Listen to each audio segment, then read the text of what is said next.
Welcome back to BLOCKTV. It's time now for Blockheads, where we take a look at all the biggest headlines from around the crypto sphere. And here to summarize what's happening in the crypto world, we have our very own Whitney Deal. Whitney, what's happening? Coindesk brings us the latest on Facebook's crypto aspirations with Facebook hires two of Coinbase's former compliance managers. Further from Coindesk, SEC again delays decision on Bitwise Bitcoin ETF approval. Cointelegraph brings us a report from Hollywood with Floyd Mayweather and DJ Khaled escape lawsuit brought by Defrauded ICO Investors. And Cointelegraph also informs us that a German state announces plan to establish European Blockchain Institute. All right, so Facebook hasn't been far from the crypto headlines for a while now. What are they up to now? Their Project Libra seems to be moving along swimmingly after the social media giant hired two of Coinbase's veterans to work in compliance this month, with at least one of them involved in the company's blockchain efforts. According to LinkedIn and other social media profiles, the hires have legal and regulatory backgrounds, which may prove valuable to Facebook given the scrutiny its cryptocurrency aspirations have come under in Washington. Last week, the U.S. Senate Banking Committee wrote an open letter to Zuckerberg asking him to provide details about the project, with a particular focus on consumer privacy. Little is known about Project Libra, but Facebook is reportedly looking to raise as much as $1 billion for it as collateral to back a stablecoin. Well, those pesky regulators trying to keep Facebook in line. I guess Zuckerberg will have to fight them off. But that's not the only thing that US regulators have been doing recently. Another decision by the SEC? The SEC has once again delayed their decision on whether to approve or reject a Bitcoin ETF on Tuesday. In a new document published by the SEC, the regulator said it would hold off on making a decision on the Bitwise ETF proposal filed with New York Stock Exchange ARCA. According to the article, the proposal was first filed in January of this year, kicking off a new race to launch a Bitcoin ETF in the US, which is expected to bring fresh money and therefore liquidity to the crypto space.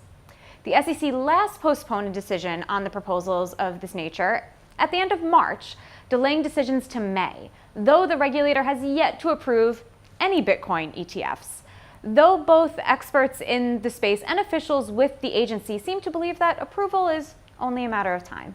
Well, it'll be interesting to see whether the current bull run helps or hinders that ETF approval. I guess we'll have to wait and see how that pans out. But now, Whitney, when I think of the crypto sphere, I think of the great names like Floyd Mayweather.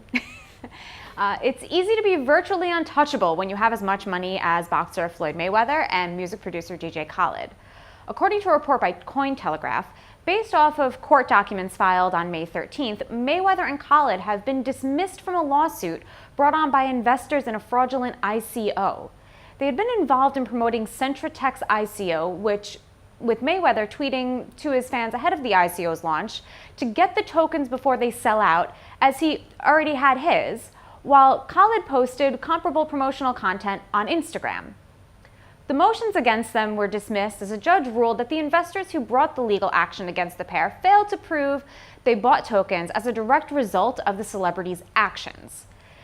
They didn't get out of this ordeal fully unscathed, however, as last November the SEC charged both men with unlawfully advertising ICOs, claiming Mayweather had failed to disclose a $100,000 payment from Centratech, while Khaled failed to disclose a $50,000 payment he received for promoting them.